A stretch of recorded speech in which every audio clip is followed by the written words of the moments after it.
جب آپ جمعہ پڑھنے جاتے ہیں تو خطبے کتنے ہوتے ہیں؟ 2 ہوتے ہیں۔ تو کبھی آپ نے مولوی صاحب سے پوچھا ہے کہ یہ 2 خطبے کیوں ہوتے ہیں؟ تو وہ آپ کو یہ بتائیں گے کہ حضور نبی کریم صلی اللہ علیہ وآلہ وسلم کی سنت ہے۔ لیکن پھر آپ فردر پوچھیے گا، مزید استفسار کیجیے گا کہ کیا حضور نبی کریم صلی اللہ علیہ وآلہ وسلم کی ذات اقدسہ پہلے خطبے کے بعد تھکن محسوس کر رہی تھی یا تھک گئے تھے کہ انہیں بیٹھنا مناسب سمجھا؟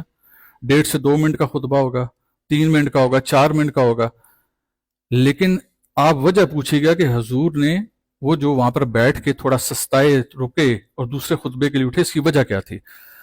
تو آپ کو وجہ کوئی نہیں بتائے گا، تو میں آپ کو وجہ بتاتا ہوں۔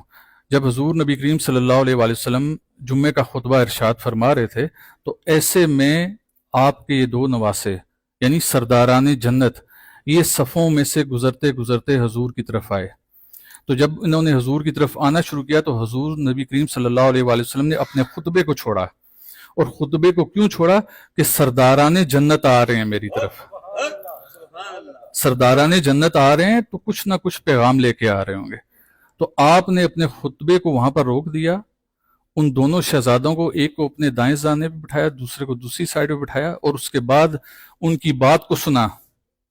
اب آپ سوچیں جمعے کا خطبہ کتنی اہمیت کا حامل، لیکن حضور نے اپنے نواسوں کو اس جمعے کے خطبے کو بیچ میں روک کر یہ بتایا کہ جمعے کے خطبے کی افادیت اپنی جگہ پر میرے نواسوں کی افادیت ان سے بھی اوپر ہے، ان کا مقام، مرتبہ اور شان اس سے بھی اوپر ہے۔ اسی لیے حضور نبی کریم صلی اللہ علیہ وآلہ وسلم نے ارشاد فرمایا، مجمع بیٹھا ہوا تھا، آپ جیسے لوگ تھے، جیسے میرے سامنے آپ بیٹھے ہیں، حضور کے سامنے اصحابہ کرام بیٹھے ہوتے، آپ نے فرمایا تم میں سے کوئی شخص اس حالت میں مرے کہ وہ روزے سے ہو، مقام ابراہیم اور حجر اسود کے درمیان کھڑا فرض نماز ادا کر رہا ہو، لیکن اس کے دل میں رائی برابر بغض میری اہل بیت سے متعلق ہو تو سیدھا جہنم میں جائے گا۔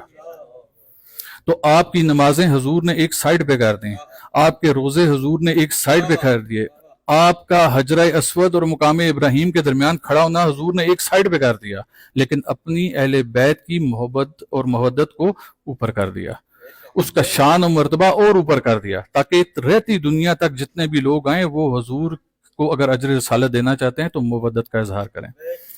پھر دوبارہ بتاتا چلوں کہ محبت کا اظہار یہ نہیں ہے کہ خالی کیک کاٹ لیں، 15 رمضان کے اوپر اکٹھے ہو جائیں، 13 رجب کے اوپر اکٹھے ہو جائیں، بی بی پاک سلام اللہ علیہ کے یوم پیدائش پہ اکٹھے ہو جائیں، یا امام حسین علیہ السلام کے یوم ولادت پہ اکٹھے ہو جائیں۔ یہ قطعاً آپ کا محبت کا اظہار نہیں ہے۔ محبت کا اظہار کرنا ہے تو مولا علی سرکار کے اس فرمان کے اوپر چلیں۔ آپ فرماتے ہیں کہ جو تمہارے دشمن کا دوست ہے وہ بھی تمہارا دشمن ہے۔